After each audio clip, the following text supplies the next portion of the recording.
Hello y'all, how are you? Today, let's talk about Claude Monet, the father of Impressionism.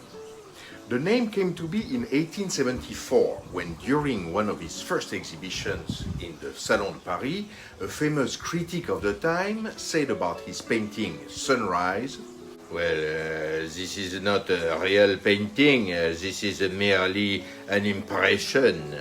What could have been a big blow to Monet's budding career, he made it his trademark, as well as his group of friends who were about to revolutionize the art scene with their spontaneous, colorful styles. When life gives you lemon,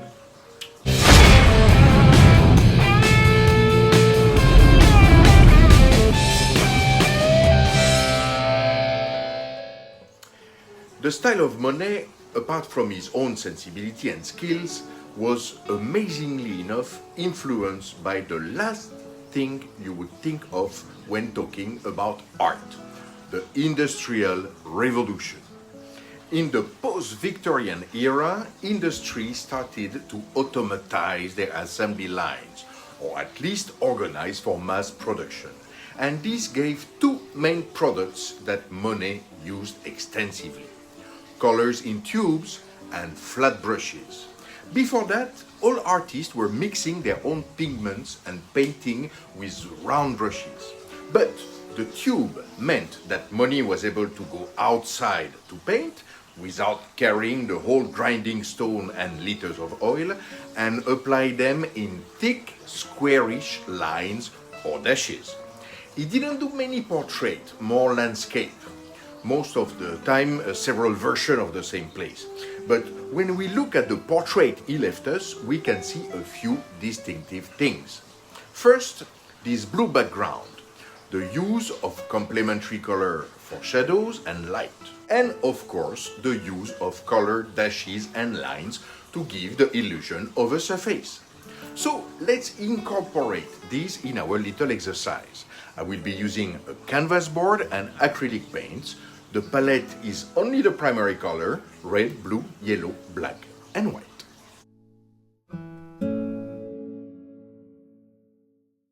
First of all, tint your canvas. I chose to do a light gray for this.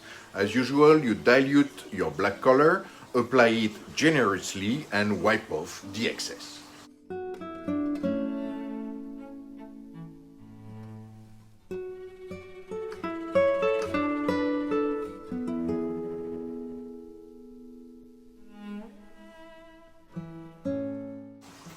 For the sketch, it was based on a photo of my second son. We did a little photo shoot with some accessories, clothes, and, fake mustaches to give a bit of early 20th century feeling.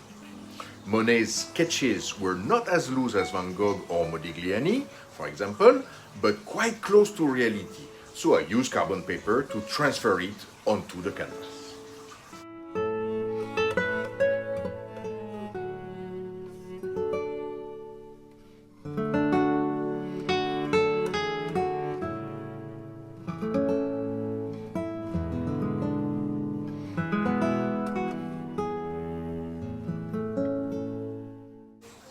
Time for the underpainting. As you know, Impressionists were using complementary color for the shadows.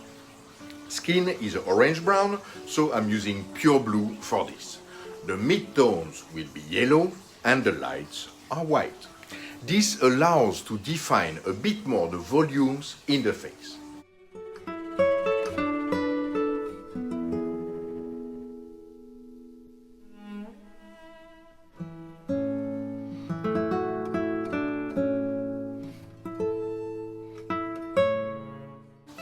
Place a rough background with a mix of white and blue to mark the limits of the face. Don't be too precise about it and stretch your paint. We may add some layers later, so this is just a placeholder. You don't need to reach the border of the frame. It will give a feeling of a sketch, a quick study for a portrait.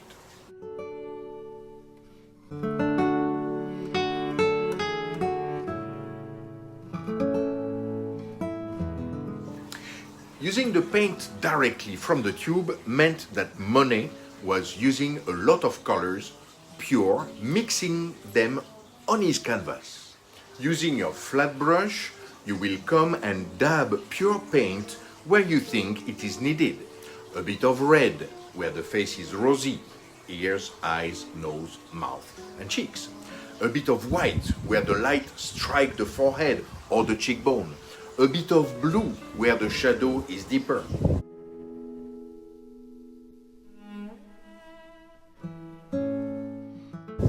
Very fast, your painting will become difficult to manage, and that is where we introduce tonking.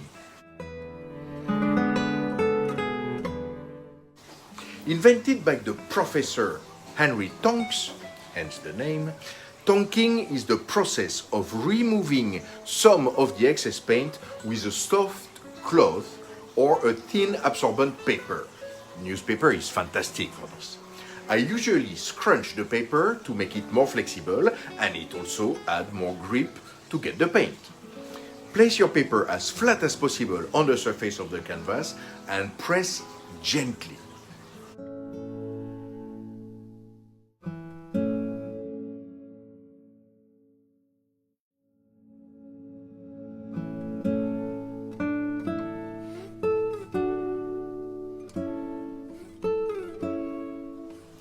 Don't move the paper, don't slide your hand, just press gently but firmly to get the excess paint. When you lift up the paper, everything should still be more or less in place, but with less thickness. And you will continue like that, alternating, dabbing and tonking until you get the result you want to achieve. Don't clean your brush too much, just add a bit of the color you want to go to. Mix slowly but surely the tones to link everything so you have a coherent surface. You may have to touch up the edges a bit, so take this opportunity to add some blue nuances to the background, giving it texture and depth.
Finally, we can add the details with a fine brush.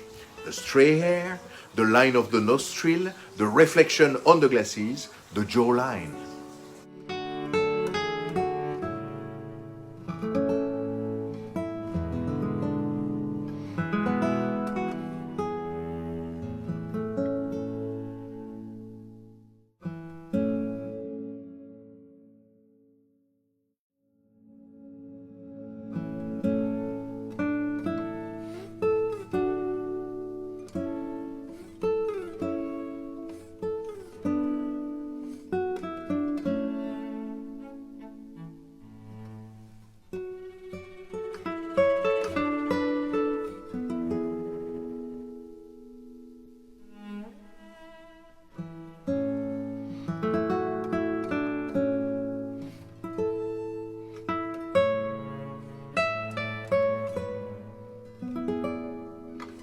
And here we have it, a portrait using the techniques of Claude Monet. If you like these little exercises in amateur forgery, don't hesitate to leave me a comment with the artist you'd like to see in our next video. You guys already have left me a few names I am currently studying, maybe to do some landscapes instead of portraits. So continue doing so. And I'll see you next time. Go create something. Cheers.